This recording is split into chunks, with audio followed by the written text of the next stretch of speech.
What's good, people? It's about that time to randomly relate reverse rants, no hate. So, what I want to do is give you guys a quick breakdown on Dillian Whyte. Dillian Whyte, okay, we saw him just fight Tyson Fury, and he got stopped in 6 rounds.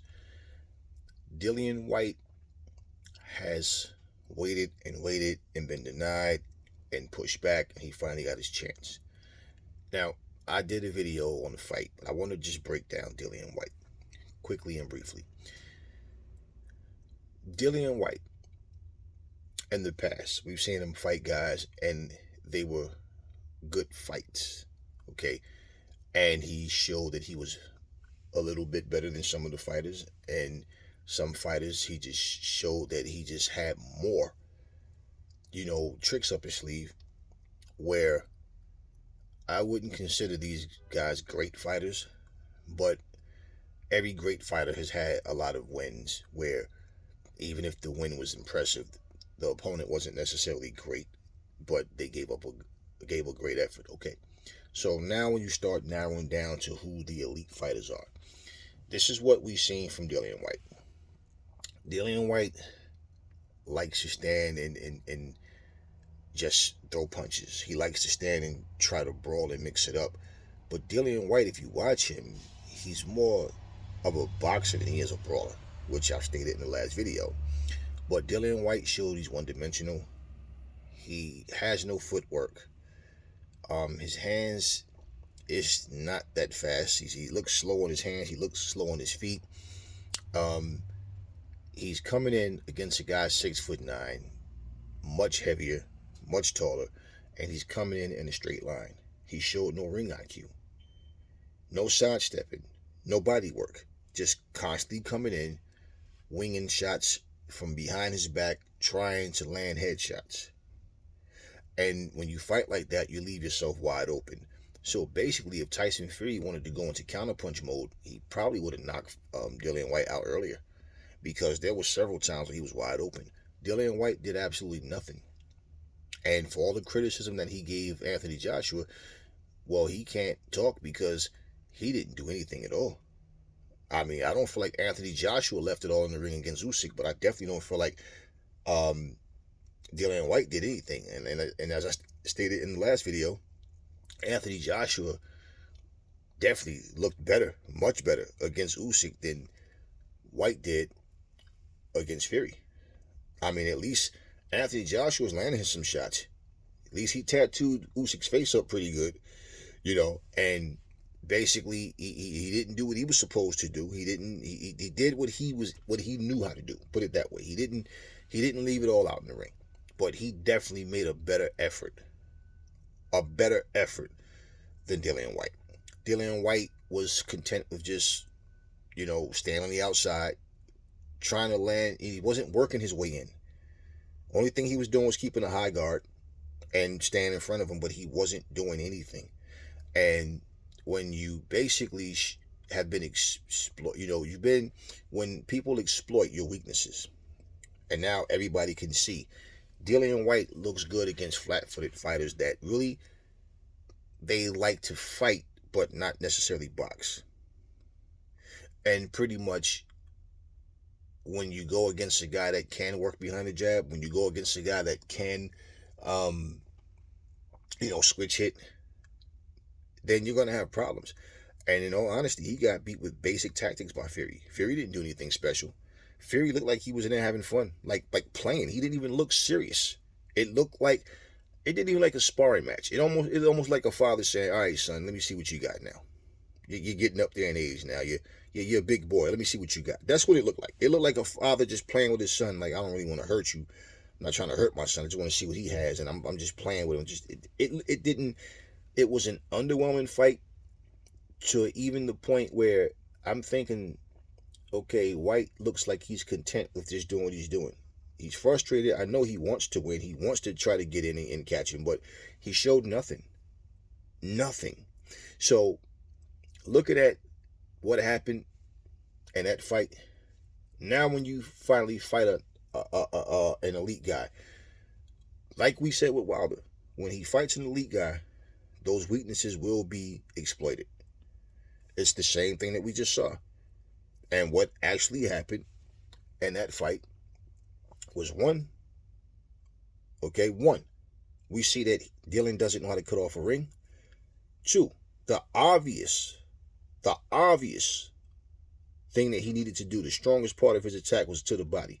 Head movement, footwork to get in, slip past that jab, get to the body. He didn't do that. Okay? Three, I'm just going to flat out say it. Dillian Whyte has a weak chin. I mean, when he got knocked out by Povetkin, it was, the one mistake, yeah, he was winning the fight, but again, no different from Amir Khan, no different from any fighter. That, okay, even if you can fight, what happens when you can dish it out, but you can't take it? Every time he's been knocked out, it's just been one punch. Even if he got hit with something, it was just the one shot he couldn't get up. When Anthony Joshua knocked him out, it was the uppercut. He caught him going back, coming in, and, Dillian's trying to throw back, and all of a sudden Anthony Joshua catches him with the uppercut, lights out. He didn't get back up. He was out. He's, laying all over the ropes, and, when he got knocked out by Povetkin, same thing. One punch. One punch. When he got knocked out by Fury, one punch. So, at the end of the day, because a person gets knocked out doesn't necessarily mean they have a weak chin, okay? But when you get hit one punch, and every time you get hit with it's nothing. When he got up, he was out on his feet. His legs was gone. Dillian can't take a punch. Remember when you guys was asking about who do I think will win between him and Wilder? And I said, well, because Wilder's not a boxer, he doesn't know real boxing skills. Dillian is actually technically better than Wilder. He does have more up his sleeve, but honestly, Dillian has a lot of flaws as well. And I said, it depends on who can avoid the big shots. But I think Wilder can take a punch better than Dillian. You guys remember me saying that. It's the videos in the archives. This exactly now, I guess for the people that was defending Dillian, now you see what I mean now, right? This is the point of what I'm telling you guys. It's not about who I want to win, who I want. No, it's what I feel from watching these two guys. One thing you got to remember is this. A fighter can come in the ring and we can see flaws and weaknesses. That fighter might the very next fight, he may be better. He may not make those same mistakes. Or we see a fighter and he looks really good, then all of a sudden he gets exploited and exposed that, now we see weaknesses that we didn't see prior because now he's been tested by someone. And let's say if this is a B or C class fighter. So what happens when he get in there with an A class fighter? So when I looked at Dillian, like I said, I didn't feel like there's nothing special about Dillian. What I liked about Dillian was the work rate, the work effort. He was fighting, quality guys. He was getting there and he just kept being denied. But in terms of his actual overall ability, no. I look at other guys. I mean, look, we saw him struggle against Joseph Parker. He won the fight. Joseph Parker's a former champion. We saw him struggle against I forget the guy's name. Spanish little stocky guy with the bald head. But anyway, we've seen certain fights where he struggled in, and basically he struggled against guys that we feel like there's other guys that will beat those same guys, right? So when I look at Dillian, I felt like, too, his motivation from being denied so many times that he would go in there and he know he has to leave it all in the ring. So as I said in the last video, you see how easy it is to critique someone else's style, but when you get in there, it's like, well, what did you do different? Because for everything that he said about AJ, didn't he look the way how AJ, doesn't let his hands go like he used to, but at least AJ throws punches and just looks like he's not sure what he's supposed to be doing, and he looks discouraged in there when the fight's not going his way. Against Usyk, he looked like that. In the Andy Ruiz fight, he was doing what he had to do until he started getting caught, and but we already know. But what I'm saying overall, how he used to go for the knockouts, and get you out of there. And then it's like he'll box you more, and he's more tentative to jump on you. Anthony Joshua basically had a disastrous outcome with Andy Ruiz in the first fight. but he came back in the rematch and he dominated. And he didn't fight him the way he normally fight, but I think if he would have lost again. Because Anthony Joshua's hands is not as fast as Andy Ruiz. And Andy Ruiz throws explosive combos and get in. And even when he would knock Anthony Joshua down, Anthony Joshua was getting right back up. He's not staggering and stumbling around, and he was getting hit with multiple shots. Dillian Whyte gets clocked with one shot, and he's done. That uppercut is his kryptonite, man. He just can't get away from it. So watching him and listening to him talk, you see, this is why I'm not big on talk anyway. I've never been. I've always been about what you can do in that ring. And I think Dillian Whyte, to be honest with you, after watching him fight against another elite fighter, I look at Dillian Whyte right now. I'd have to say he's between a C minus, and a D plus. And people that say, oh, but only Tyson Fury could do that. No. See, this is the wrong thing that people think. Dillian Whyte need you to be flat-footed, stand there, and cooperate with him. That's what Dillian Whyte needs. And me seeing that, I cannot rank him. Let me explain to you. The heavyweight division is not deep in terms of multi-talented fighters. Usyk, Fury, the best boxers. Joshua's there. Wilder's still there. Frank Sanchez, I have supreme confidence in his boxing ability. In terms of boxing, Frank Sanchez is one of the best boxing heavyweights there. I think Frank Sanchez, and I said this, I think he would beat Dillian Whyte. I think he's a problem for any of those guys. I think Frank Sanchez would outbox him. He'd probably stop Dillian. The thing with Dillian, okay, and why I'm saying to you, we've seen him even against Derek Chisora, where he was losing the fight and he caught him and got him out of there. And then in the rematch, Derek Chisora, you could see where he just was not the same fighter as well. Derek Chisora just always shows heart. Dillian Whyte, I can't even give him a B plus, a B minus. I gotta give him. He's between a C minus and a D plus, in my opinion. Okay. Which means, when you're talking about A plus fighters, B plus, how many A plus fighters are there in the heavyweight division? I'd have to say Usyk. I'd have to say Fury. Right now, looking at Anthony Joshua, I'd have to give Anthony Joshua, in terms of overall, maybe a B minus. Maybe a B minus. Because I think Anthony Joshua could handle any other heavyweight that's out there. You understand what I'm saying? So, looking at that, I think Frank Sanchez would give him problems. And maybe even beat Anthony Joshua. But what I'm waiting to still see is if Anthony Joshua can get his mojo back. So at best, in terms of overall boxing, I will give him, compared to Fury and Usyk, looking at the heavyweight pool, I would have to give him a B minus.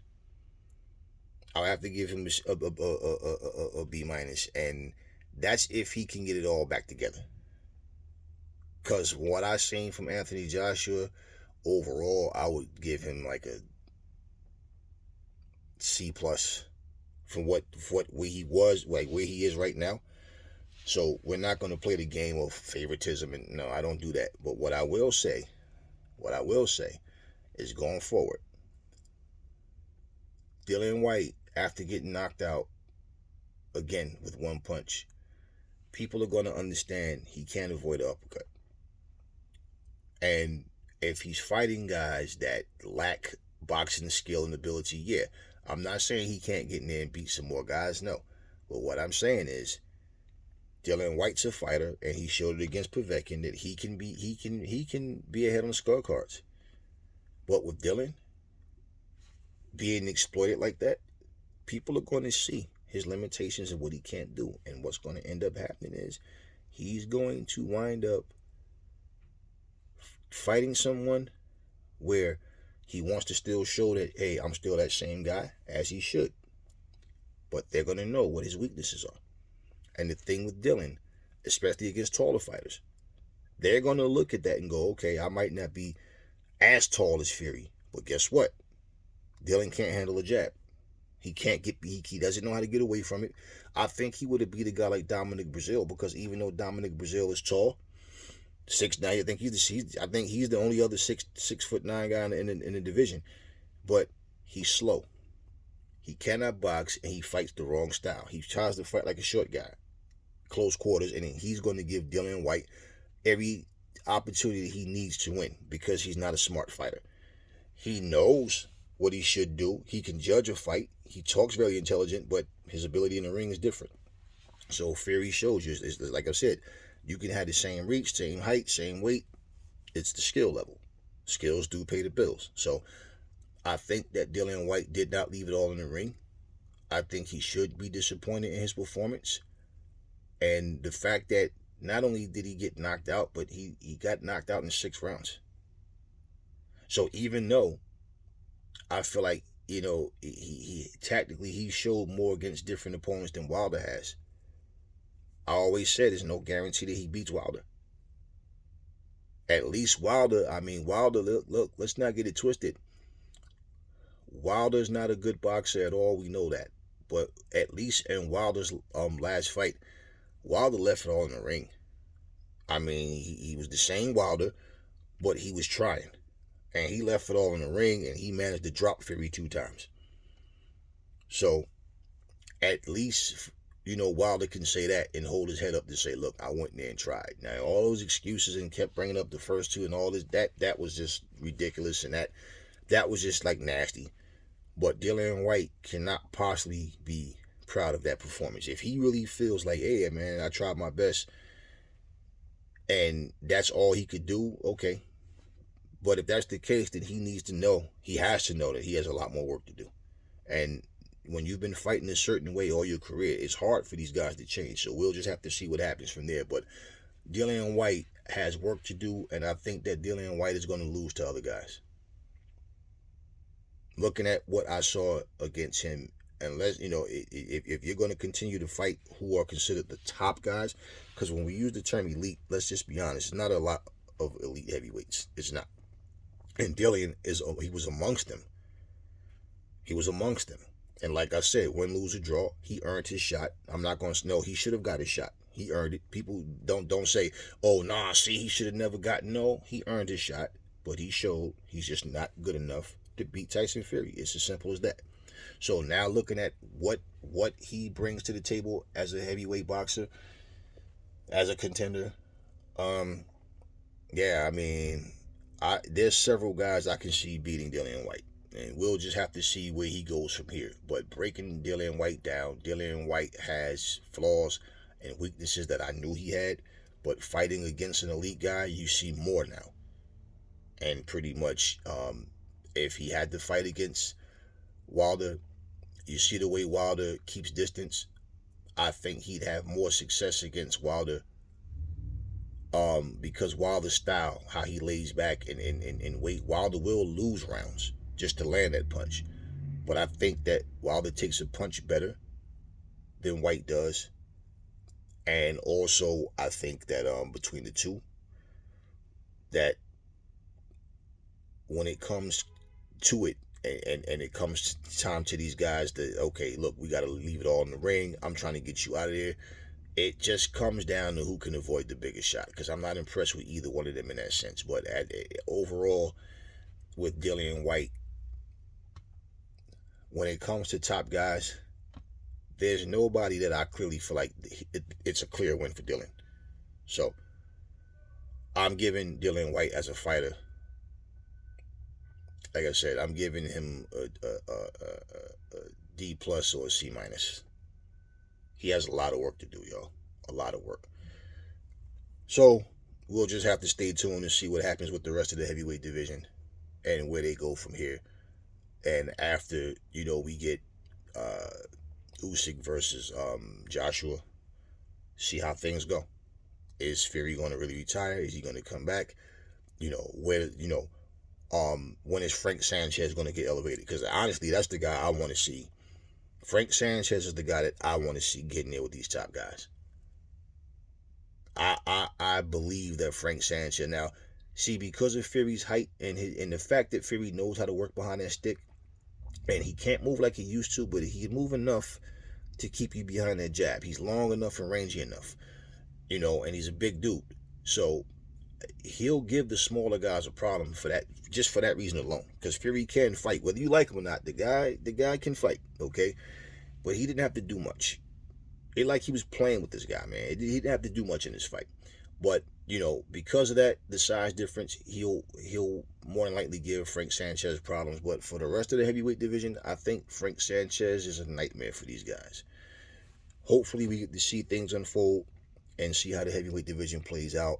But again, we do not have a lot of elite level heavyweights. Even when you take who the best guys are, skill wise, it's not a lot of impressive heavyweights. Let's just be real. So we'll stay tuned and see how things go. And of course, I will give you guys the news and call it as I see it. Never fall in love with lies. Remember, the truth brings hate out of people, and I will catch you on the next video.